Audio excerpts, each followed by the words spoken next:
Imagine-se parado numa praia, observando o horizonte. De repente, a superfície da água escurece enquanto algo massivo, maior que um 747, mais largo que um campo de futebol, se precipita em sua direção a apenas alguns pés sobre as ondas. Não é um navio, não é uma aeronave tradicional, é algo que desafia qualquer categorização. Isto não é ficção científica. Este era um Boeing Pelican Ultra, a aeronave que teria revolucionado como movemos tudo, desde tanques de batalha até ajuda humanitária pelo nosso planeta. E se tivesse sido construído, teria sido o maior avião jamais criado. Não por alguns pés, mas por uma margem chocante. Um verdadeiro titã dos céus com capacidade sem precedentes para transporte global. No início dos anos 200, o Pentágono enfrentava um pesadelo logístico que mantinha os planeadores militares acordados à noite.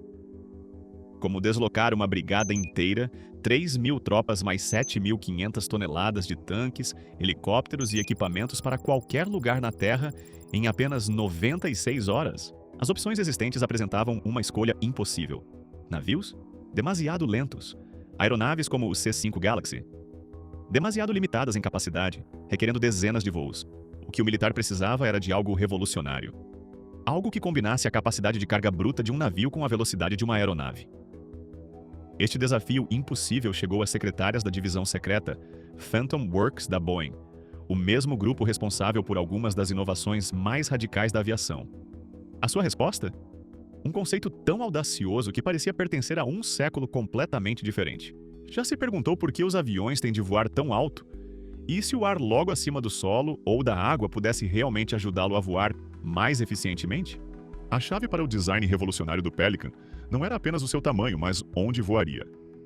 As aeronaves de carga tradicionais queimam enormes quantidades de combustível subindo para 30.000 pés antes de fazer o cruzeiro para o seu destino. O Pelican, no entanto, operaria principalmente a apenas 20 pés acima da superfície do oceano. Por quê? Por causa de algo que os pilotos conhecem desde os primórdios do voo: efeito solo. Quando uma aeronave voa extremamente perto de uma superfície, particularmente água, forma-se uma almofada de ar de alta pressão sob as asas. Isto aumenta dramaticamente a sustentação, enquanto reduz a resistência, permitindo que a aeronave transporte cargas significativamente mais pesadas, usando menos combustível. Os soviéticos já tinham explorado este fenômeno com os seus massivos ecranoplanos, como o monstro do mar Cáspio nos anos 60. Estas embarcações híbridas, parte navio, parte aeronave, podiam transportar cargas substanciais a altas velocidades sobre a água, mas estavam essencialmente presas à superfície. Mas o Pelican não era simplesmente um ecranoplano maior. Os engenheiros da Boeing tinham algo muito mais flexível em mente. Ao contrário dos ecranoplanos soviéticos, o Pelican podia transitar entre diferentes modos de voo. Precisa de atravessar uma cadeia montanhosa? Sem problema, o Pelican podia subir para 20.000 pés como uma aeronave convencional. Aproximando-se de uma região tempestuosa, podia simplesmente ascender acima do tempo. Esta versatilidade resolvia a limitação fundamental dos veículos de efeito solo anteriores. O Pelican não estava limitado a mares calmos ou rotas específicas, podia potencialmente operar globalmente, transitando sem problemas entre voo de efeito solo ultra eficiente e cruzeiro convencional conforme necessário. Pense nisso por um momento. Uma aeronave que combina as vantagens de eficiência tanto de navios quanto de aviões numa única plataforma. Alguma vez foi construído algo assim realmente? Os números por trás do Pelican Ultra desafiam a credibilidade. Em envergadura, 500 pés, 153 metros. Mais longa que um campo de futebol, com seções externas dobráveis para operações terrestres. Comprimento, 400 pés, 122 metros. Altura, 100 pés, 30 metros. Aproximadamente o mesmo que um edifício de 10 andares. Peso máximo de descolagem, 6 milhões de libras. 2.720 toneladas métricas, ou cerca de 3.000 toneladas americanas. Capacidade de carga útil, 2,8 milhões de libras, 1.270 toneladas métricas, ou 1.400 toneladas americanas, cerca de 10 vezes a de um C-5 Galaxy. Para pôr isto em perspectiva, o Pelican podia transportar seja 17 tanques de batalha principais, M, um Abrams, ou o equipamento de um batalhão inteiro, ou umas impressionantes 1.400 toneladas de carga numa única viagem. Ou considere isto: a aeronave podia transportar mais de 3.000 tropas juntamente com o seu equipamento através do Pacífico num único voo. Anteriormente, mover tantas pessoas teria requerido uma frota inteira de transportes militares convencionais. O Pelican não era apenas grande, era uma mudança de paradigma logístico, mas o tamanho cria os seus próprios desafios de engenharia. Como algo tão massivo sequer levantaria voo do chão? O Pelican teria sido impulsionado por 4 enormes motores turbohélice, não turbofans, cada um produzindo poder tremendo. Estes motores derivavam dos motores LM6000 e GE90 da General Electric e foram otimizados para os requisitos únicos do voo de efeito solo. As suas asas massivas, com uma corda aerodinâmica média-alta de cerca de 30,5 metros, apresentavam secções externas caídas especificamente projetadas para maximizar o benefício do efeito solo. A forma da asa geraria uma almofada de pressão particularmente forte quando voasse perto da superfície. Já notou como as aves marinhas como pelicanos deslizam logo acima da superfície da água quando viajam longas distâncias? Estão naturalmente a explorar o mesmo efeito solo que a aeronave foi projetada para utilizar. A natureza já tinha aperfeiçoado o conceito muito antes dos engenheiros da Boeing desenharem o seu primeiro esboço. Mas ao contrário de uma ave, a aeronave Pelican teria requerido sistemas de controle de voo computorizados extremamente sofisticados. Voar a apenas 20 pés sobre o oceano enquanto transporta milhares de toneladas de carga não deixa margem para erro. O menor desvio podia ser catastrófico.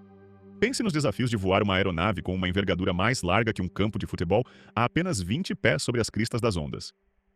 Mesmo mares moderados podiam apresentar obstáculos mortais. A aeronave precisaria de capacidades avançadas de radar de segmento de terreno e mapeamento de ondas em tempo real, muito além de qualquer coisa desenvolvida na época. O que é particularmente fascinante sobre o design do Pelican era o seu sistema de trem de aterragem. Com tanto peso enorme para suportar, os engenheiros da Boeing desenvolveram um sistema de trem de aterragem, distribuído com 76 pneus através de 38 conjuntos de pernas de trem, de aterragem para espalhar a carga. Este trem de aterragem complexo distribuiria o peso de 6 milhões de libras, com cada roda suportando cerca de 78.900 libras, comparável ao carregamento das pernas de um DC-10, tornando-o compatível com a infraestrutura aeroportuária existente. O Pelican teria sido operado por uma tripulação de 8 a 12, incluindo pilotos, engenheiros de voo e mestres de carga. Dadas as suas capacidades de longo alcance, quartos de tripulação para períodos de descanso teriam sido essenciais, muito parecido com navios marítimos. O que levanta uma pergunta interessante. Teriam os pilotos do Pelican mais em comum com aviadores tradicionais? Ou teriam sido mais como capitães de navio, navegando a superfície do oceano num meio diferente? Para os planeadores militares, o Pelican representava o santo graal da projeção rápida de força. Considere a Primeira Guerra do Golfo em 1991, quando levou semanas para transportar blindagem pesada e equipamento de apoio dos Estados Unidos para a Arábia Saudita. Muito deste movimento dependia de navios, lentos, mas espaçosos, suplementados por aeronaves que eram rápidas, mas limitadas no que podiam transportar. O Pelican prometia alterar fundamentalmente esta equação. O que significaria isto geopoliticamente? Nações capazes de deslocar forças militares massivas para qualquer lugar do globo em dias em vez de semanas. Uma frota Pelican podia deslocar forças de combate totalmente equipadas para pontos quentes globais antes de uma crise escalar, entregar rapidamente ajuda humanitária após desastres naturais, evacuar milhares de civis de zonas de perigo. Para o Pentágono, o Pelican representava mais que apenas uma aeronave. Era um multiplicador de força estratégico que podia mudar fundamentalmente como a América projetava poder. Mas enquanto as aplicações militares impulsionavam o conceito, a Boeing estava a pensar maior. Muito maior.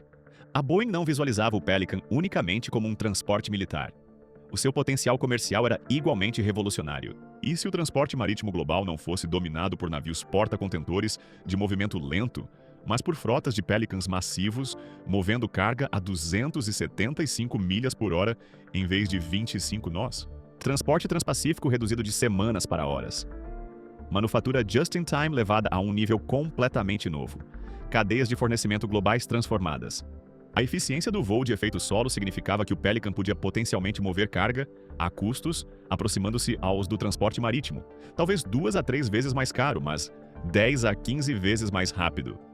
A Boeing projetou que o Pelican podia capturar cerca de 2% da carga transoceânica do transporte marítimo oceânico, com um mercado para até 1.000 aeronaves até 2020. A Boeing visualizou portos Pelican especializados, instalações massivas projetadas especificamente para estas embarcações híbridas, com equipamento de carregamento especializado e instalações de manutenção. Estes não substituiriam portos tradicionais ou aeroportos, mas formariam uma categoria de infraestrutura completamente nova. Um aspecto particularmente intrigante do conceito comercial Pelican era o seu impacto potencial nas rotas comerciais globais. Novos caminhos através do Pacífico e Atlântico podiam ter emergido, potencialmente reequilibrando o poder econômico entre nações e regiões. Cidades com acesso a portos Pelican podiam ter experimentado booms econômicos similares aos que se seguiram ao desenvolvimento dos principais centros de transporte de contentores no século XX. O Pelican não só teria movido bens, podia ter remodelado a geografia econômica do nosso planeta de formas profundas.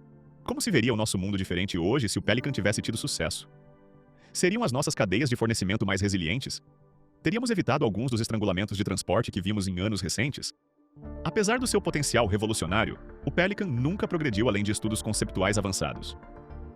Até 2005, a Boeing tinha silenciosamente arquivado o projeto. Por que falhou um conceito tão promissor em materializar-se?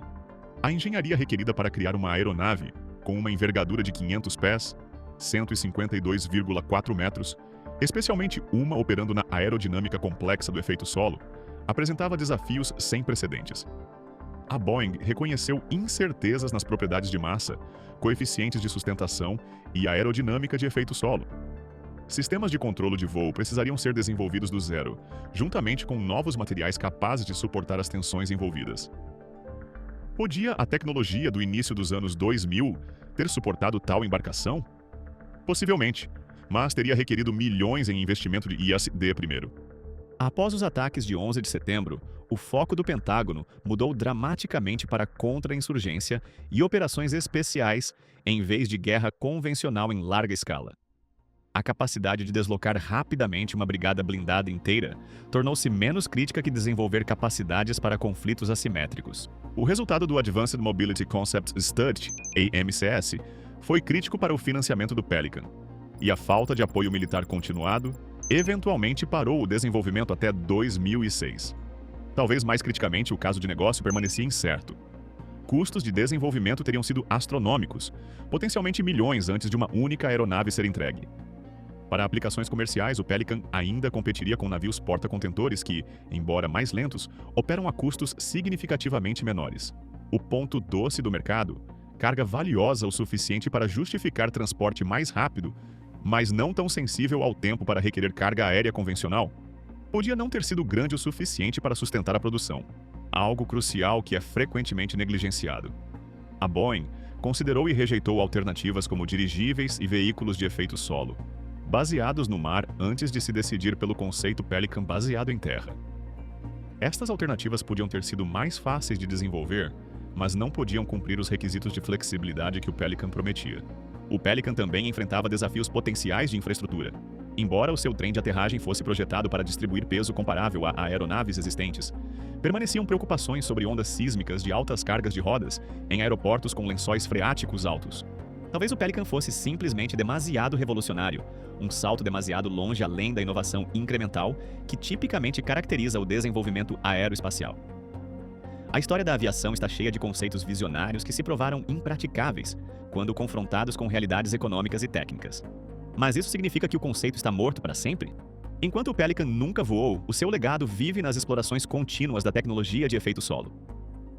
Várias empresas hoje estão a desenvolver veículos de efeito solo menores para transporte regional, aproveitando materiais modernos e sistemas de controle de voo autônomos, que não estavam disponíveis quando a Boeing concebeu o Pelican.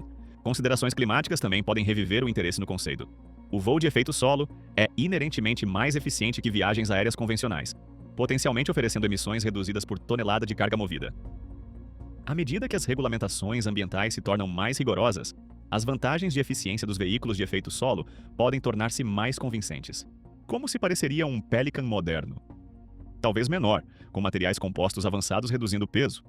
Talvez propulsão híbrida elétrica substituindo turbohélices tradicionais. Certamente com controles de voo melhorados por IA, tornando o voo de superfície mais seguro e confiável. A promessa fundamental permanece: uma aeronave que combina a eficiência do transporte marítimo com velocidades aproximando-se às da aviação convencional. Essa visão, o sonho da Boeing de uma aeronave com uma envergadura mais larga que a maioria dos navios de cruzeiro são longos. Outro aspecto fascinante a considerar é como o Pelican podia ter evoluído se tivesse entrado em serviço. Designs de aeronaves tipicamente sofrem refinamentos significativos à medida que a experiência operacional se acumula. O C-17 Globemaster III, por exemplo, incorporou numerosas melhorias nas suas variantes de produção posteriores. Um programa Pelican bem-sucedido podia ter gerado famílias inteiras de variantes especializadas, talvez incluindo versões de passageiros com acomodações de luxo, configurações especializadas de resposta a desastres, ou mesmo variantes mais militarizadas com sistemas defensivos melhorados. O Pelican que conhecemos da arte conceptual podia ter sido apenas o início de um ramo completamente novo da evolução da aviação.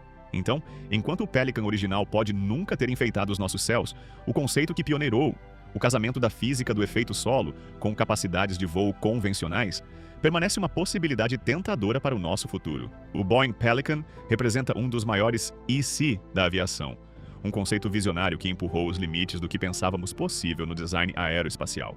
Se tivesse sido construído, teria sido mais que apenas outra aeronave. Teria sido uma nova categoria completamente. Nem avião, nem navio, mas algo unicamente intermediário. Um titã do transporte que podia ter transformado a logística global e capacidades militares. Enquanto realidades econômicas e prioridades em mudança finalmente mantiveram o Pelican no solo antes de poder voar, o seu legado lembra-nos que a inovação frequentemente não vem de melhorias incrementais, mas de ousar reimaginar fundamentos. Os céus sobre os nossos oceanos permanecem vazios de gigantes do tamanho do Pelican, por enquanto. Mas algures em laboratórios de investigação e estúdios de design ao redor do mundo, engenheiros continuam a explorar a promessa do voo de efeito solo. Talvez um dia, olharemos sobre o horizonte do oceano e avistemos não navios, mas asas massivas, deslizando logo acima das ondas.